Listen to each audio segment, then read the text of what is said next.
Now, I bet you all have wondered how you have to draw a seagull. I'm going to draw a seagull for you. This is an accurate example. Right, we start with the head. There, yep, that's a perfect head in my opinion. The beak, it looks like a crab's claw, but trust me, that is a beak. That's, yep, that's his eye.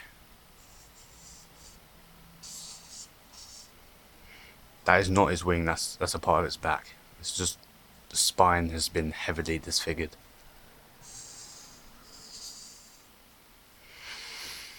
That's his wing.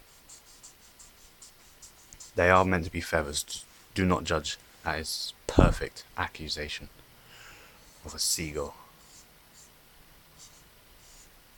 There's one of its legs. Right, yeah, that one's like extremely muscly because seagulls are like fucking mutants. So, yeah. One massive leg to land on your face. This is where we crossbreed it between a fucking hedgehog. Just, yeah, that's a seagull. Perfect drawing. Don't you agree?